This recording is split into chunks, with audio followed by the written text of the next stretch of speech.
Hi, this is Munson with Munson Music. I'm going to talk about how you could play a song called All My Life by the Foo Fighters. And it starts out with this cool little lick around 3rd fret on the low E string, where you may want to kind of work around that 3rd fret on the low E string G note. And it's kind of almost this cool little rhythm where you may want to do kind of a down, up, down, up, down, up, down, up.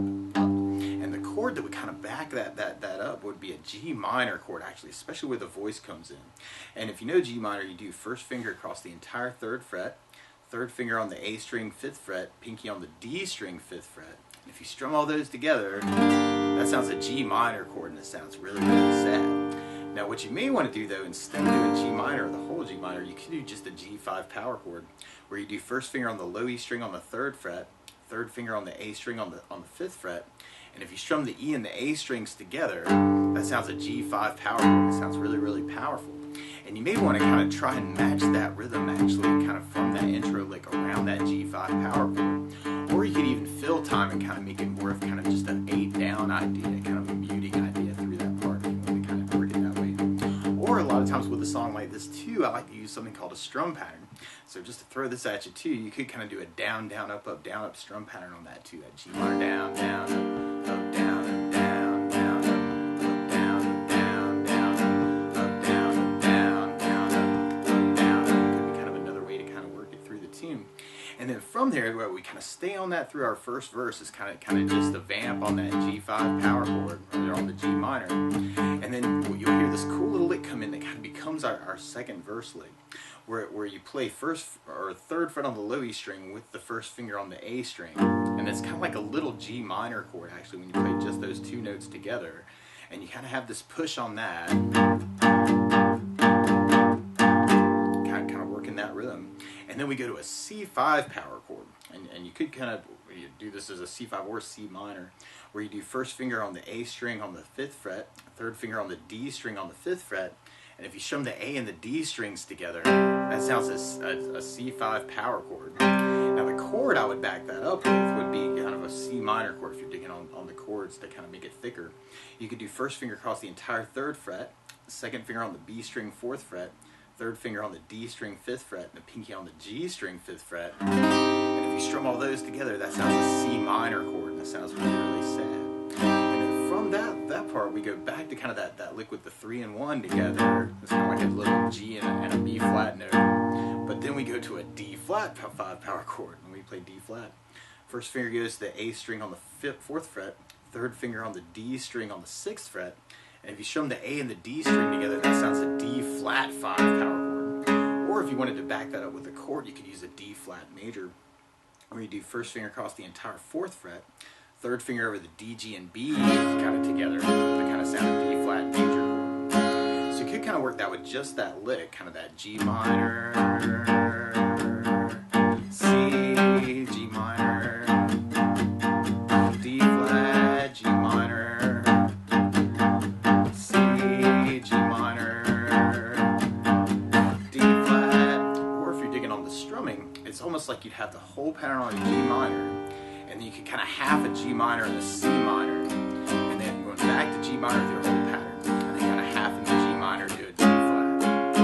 So I'm kind of doing that as kind of a down, down, up on the C minor when we do that, and then down, down, up on the D flat when we do that. So chord-wise through that, you could follow it as kind of a G minor, G minor, C minor, G minor, G minor, D flat. On that idea, you could even kind of work that as kind of a power chord idea with that strumming. G5, G5, D flat, G5, G5, C, G5, G5, D flat. And through that part, in the lead guitar part, you'll kind of hear that kind of matched with 3rd fret on the G string, and then 5th fret on the D string, and then back to 3 on the G, and then 5 on the D, 3rd on the G, and then 5th on the D, 3rd on the G, and then 5th fret on the G string. And then we almost kind of start that over again with that 3, 5, 3, 3, 5, 3, 3, 5, 3, but then you go to 6th fret on the G string. So if you wanted to you could even kind of follow that lead part to that 3, 5, 3, 3, 5, 3, 3, 5, 3, 5, 5, 5, 3, 5, 3, 3, 5, 3, 3, 5, 3,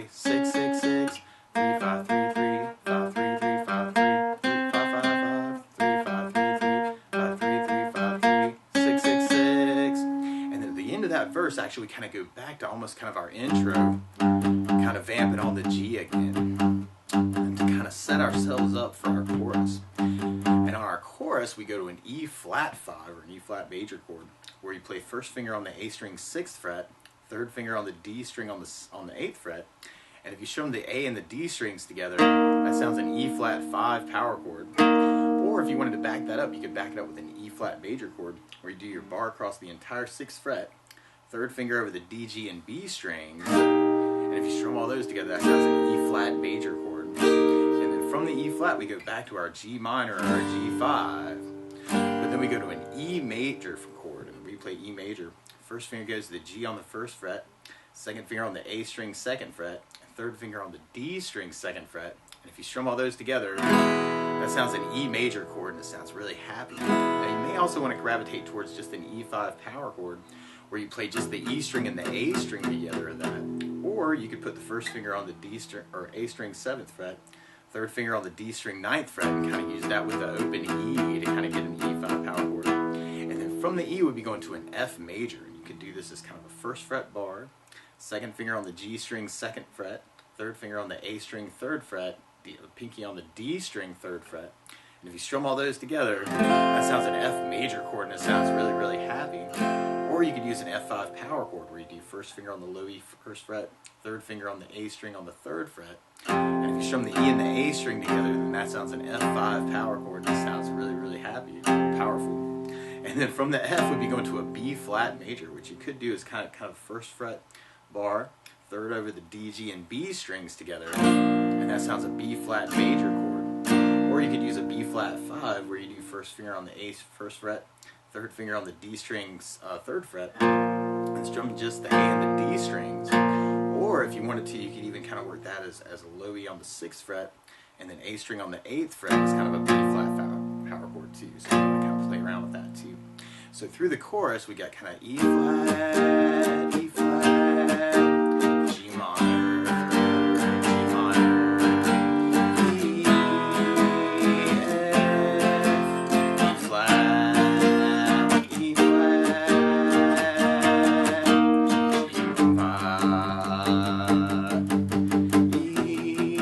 E, F, B flat, and then at the very end, you'll kind of hear where we kind of almost go back to kind of just our G vamp on the G5 power chord, and you may want to kind of bring back that intro lick, kind of working around those 3s.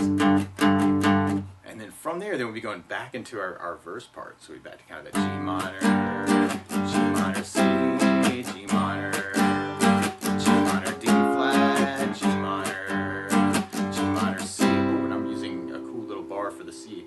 If you kind of dig on that, you could do first finger across the 3rd fret, third finger over the D, G, and B. It's kind of that B flat shape for the C chord. That G, G minor, C minor, G minor, D flat. Or you may want to kind of work, go back to those licks around the power chords.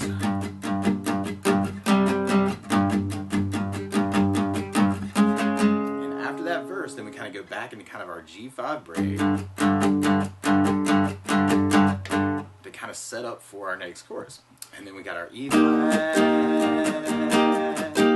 G minor, E5, F, B flat, E flat, G minor, E, F, B flat. And then from there, then we go back into kind of our verse break. So kind of back that G, C, D flat one time, and then we kind of go back into kind of just a vamp on the G, and you may want to just kind of go back to that single note or the power chord idea, kind of through the bridge part, which is a big vamp on the G. Or you could work that G minor chord if you wanted to kind of make that bigger, or you could kind of try and match that rhythm with that. And you hear this cool little lead guitar note come out there where you play 7th on the G string. It's kind of a D note. So if you wanted to kind of follow that part. And we stay on that G minor for a long time. Actually, it's kind of just a big vamp. So we want to kind of play around with different things on the G minor. So we hit our last chorus. The E flat, G minor, E, F, E flat, G minor, E, F, E flat. And then from there, we go into our outro part, which is actually just kind of that G for the intro. So you might want to kind of match that rhythm or kind of play around with it a little bit on the G5 until the very last hit where we do just kind of down it and kind of kill it. But that's the basics of how you could play through All My Life by the Foo Fighters. So good luck!